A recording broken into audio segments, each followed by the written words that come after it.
Antes de empezar os voy a pedir un favor. YouTube no está notificando los vídeos de la gente a la que seguís, entonces dadle a la campanita esta que aparece por aquí debajo, después de seguirme, evidentemente, y si le dais a la campanita os estaré eternamente agradecido. Insultar a alguien, sacar cosas personales de esa persona, ponerla en evidencia para atacarla, ¿tiene alguna consecuencia? Evidentemente depende de la persona a la que se lo hagáis. Pero bueno, hoy os traigo una historia que va a responder a esto. Theodor Kaczynski era una mente maravillosa en su instituto. Todos los años tenían que saltarle un curso porque si no se aburría. Tenía 167 de cociente intelectual. Al ser siempre el más pequeño de la clase, sufría bullying y abusos. Y aún así, consiguió acabar de manera brillante, 2 años antes de lo normal, el instituto y entrar en Harvard. A principios de los 60, sus notas en matemáticas en la universidad eran una auténtica burrada, pero era un genio retraído. Theodor se seguía aburriendo en la universidad, así que un día vio un cartel en los pasillos que ponía que buscaban a gente para realizar experimentos psicológicos resolviendo problemas. Theodor se apunta entonces al experimento del Dr. Henry Murray.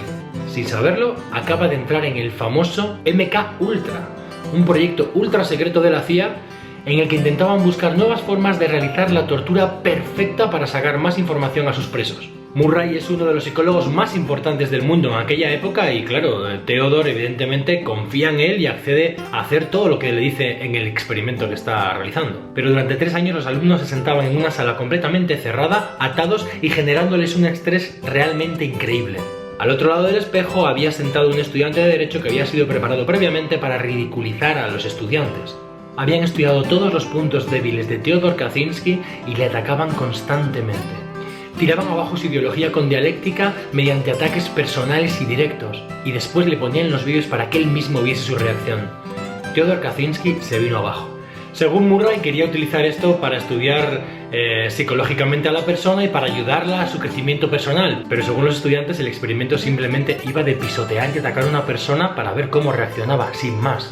Era un proyecto hater en toda regla. Theodor Kaczynski terminó la universidad, incluso se convirtió en profesor, pero 2 años después su mente hizo crack. Se construye una cabaña en el bosque y en 1969 empieza a vivir como ermitaño, sin agua corriente y sin luz.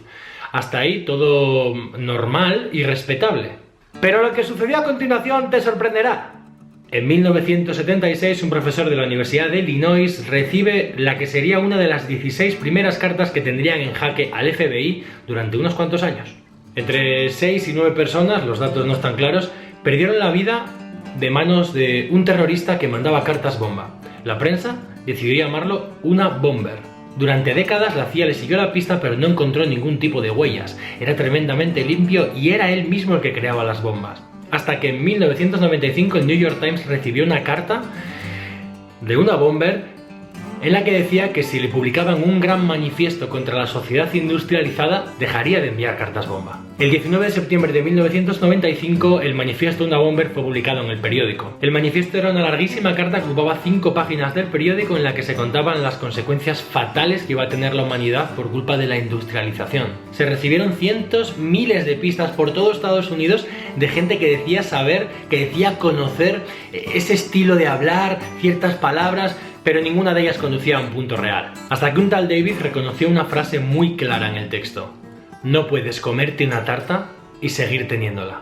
David Kaczynski reconoció en el texto la frase de su hermano Theodor. Así que guió al FBI a su cabaña y allí encontraron todo. Diarios, restos de las bombas que había hecho y detuvieron a Theodor Kaczynski. Actualmente sigue en la cárcel y tiene detrás una legión religiosa de fanáticos contra la industrialización que siguen al pie de la letra los puntos de su manifiesto. Lo tenéis aquí debajo en la descripción por si lo queréis leer. La base del texto dice que la tecnología obliga a la gente a comportarse de una manera que no es humana, que no corresponde a la naturaleza de las personas. Puede que el proyecto hater del profesor Murray no tuviese nada que ver en Theodor, o puede que sí, puede que fuese el crack que le hiciese perder la cabeza. Por muy leve que os parezca lo que le estáis haciendo a una persona en las redes sociales, en clase, en la calle, puede condicionar su vida. No sabéis lo que le va a pesar en la cabeza. Si vosotros participáis en comportamientos así, yo tendría un poco más de cuidado al abrir un paquete.